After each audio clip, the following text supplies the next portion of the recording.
कृष्णाय वासुदेवाय हरये परमात्मने प्रणतक्लेशनाशाय गोविन्दाय नमो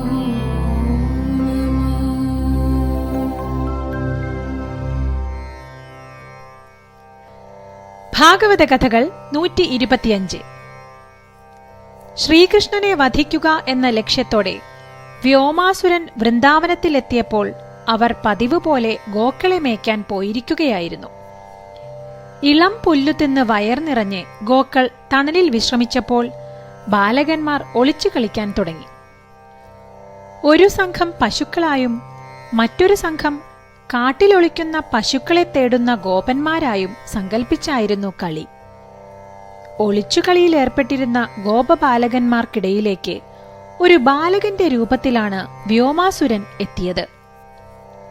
പശുക്കളായി കളിച്ചുകൊണ്ടിരുന്ന ഗോപബാലകന്മാരെ വ്യോമാസുരൻ അപഹരിച്ച് കൊണ്ടുപോയി. എന്നിട്ട് അവരെയെല്ലാം കൂടി ഒരു ഗുഹയ്ക്കുള്ളിലാക്കി ഗുഹാമുഖം കല്ലുകൊണ്ട് അടച്ചു. തന്റെ കാണാതായ കൂട്ടുകാരെ അന്വേഷിച്ച് ചെന്ന ശ്രീകൃഷ്ണനെ അസുരന്റെ പ്രവൃത്തിയിൽ കഠിന കോപമുണ്ടായി. വ്യോമാസുരൻ കുട്ടികളെ അടച്ചിട്ട ഗുഹ കണ്ടുപിടിച്ച് കൃഷ്ണൻ അടുത്തെത്തിയപ്പോൾ അസുരൻ തന്റെ ഘോരമായ സ്വരൂപം കൈവരിച്ചു.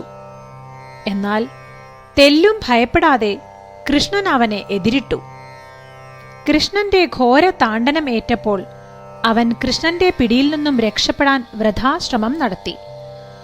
എന്നാൽ അസുരനെ പിടിച്ച് നിലത്തടിച്ച് കൃഷ്ണൻ അവന്റെ കഥ കഴിച്ചു. അതോടെ വ്യോമാസുരന് ശാപമോക്ഷം ലഭിച്ചു. ഗുഹാമുഖത്തെത്തി ബലമായി അതിന്റെ വാതിൽ തുറന്ന് കൃഷ്ണൻ സുഹൃത്തുക്കളെ രക്ഷിച്ചു. ഈ വിവരം കൂടി കേട്ടതോടെ കംസനെ ശ്രീകൃഷ്ണൻ ദേവന്മാരാൽ പ്രേരിപ്പിക്കപ്പെട്ട ശ്രീഹരി വിഷ്ണു തന്നെയാണ് എന്നതിൽ യാതൊരു സംശയം ഇല്ലാതെയായി. അത് തന്റെ അന്തകൻ തന്നെ, ദേവകിയുടെ 8ാമത്തെ പുത്രൻ. ജീവഭയത്താൽ കംസൻ പുതിയ രക്ഷാമാർഗങ്ങൾ ആവിഷ്കരിച്ചു തുടങ്ങി. സ്വന്തം മല്ലയുദ്ധ കളരി കംസൻ സജീവമാക്കി. തന്റെ കുവലയപീഠം എന്ന ഗജവീരനെ നോക്കുന്ന പാപ്പാനെ വിളിച്ച് ഇങ്ങനെ പറഞ്ഞു: ഇവിടെ ചതുർദശി യാഗം ആരംഭിക്കുന്നു. ശ്രീമഹേശ്വരന്റെ പ്രീതിക്കായി ഒരു ഗോയാഗവും നടത്തണം. അതിനായി വസുദേവരുടെ പുത്രന്മാരും എന്റെ അന്തകന്മാരുമായ ബലരാമനെയും ശ്രീകൃഷ്ണനെയും ഇങ്ങോട്ട് ക്ഷണിക്കുന്നുണ്ട്. കുവലയപീഠത്തെ ഗോപുരവാതിൽക്കൽ നിർത്തിയിടുക. ഇങ്ങോട്ട് കടന്നുവരാൻ ഭാവിക്കുന്ന എന്റെ അന്തകന്മാരെ അവിടെ വെച്ച് തന്നെ നിഷ്കരുണം ഇല്ലാതാക്കുക. ആനക്കാരൻ ആജ്ഞ സ്വീകരിച്ച് ഒരുക്കങ്ങൾ നടത്താൻ തുടങ്ങി. അങ്ങനെ മധുരാ നഗരത്തിൽ കംസമഹാരാജാവ് ഒരുക്കുന്ന ഗംഭീരയാഗത്തെക്കുറിച്ചും ഇതോടനുബന്ധിച്ച് അരങ്ങേറുന്ന ഉത്സവാരവത്തെക്കുറിച്ചും പ്രഖ്യാപനം നടത്തിയതിനുശേഷം കംസൻ അക്രൂരനെ വിളിച്ച് ഇങ്ങനെ പറഞ്ഞു: അല്ലയോ മഹാത്മാവേ, അങ്ങ് എന്നിൽ ദയവുണ്ടായി ഒരു ഉപകാരം ചെയ്തു തരണം. ഇന്ദ്രൻ ഏതു കാര്യത്തിലും ആ വിഷ്ണുവിനെ ആശ്രയിക്കുന്നു. അതുപോലെ എനിക്ക് അങ്ങനെ ആശ്രയിക്കാൻ അങ്ങല്ലാതെ ആരാണുള്ളത്?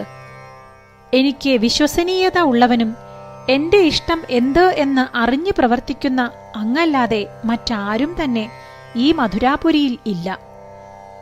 അങ്ങ് ഉടൻ തന്നെ ഗോകുലത്തിൽ പോയി വസുദേവപുത്രന്മാരായ ബലരാമനെയും ശ്രീകൃഷ്ണനെയും ഇങ്ങോട്ട് കൊണ്ടുവരണം. നന്ദഗോപർ ഉൾപ്പെടെ എല്ലാവരോടും ഇവിടെ നടക്കുന്ന മല്ലയുദ്ധം കാണുവാനും ചതുർദശി മാസയാഗത്തിലും ഉത്സവത്തിലും പങ്കെടുക്കുവാനും ആവശ്യപ്പെടുക. ദേവന്മാരുടെ അപേക്ഷ അനുസരിച്ച് ശ്രീഹരി വിഷ്ണു എന്നെ വധിക്കാനായി സ്വയം രൂപമെടുത്തതാണത്രേ. ഈ വസുദേവപുത്രന്മാർ ഇവിടെ എത്തിയാൽ അവരെ ഏതു വിധേനയും എനിക്ക് വധിക്കാൻ കഴിയും.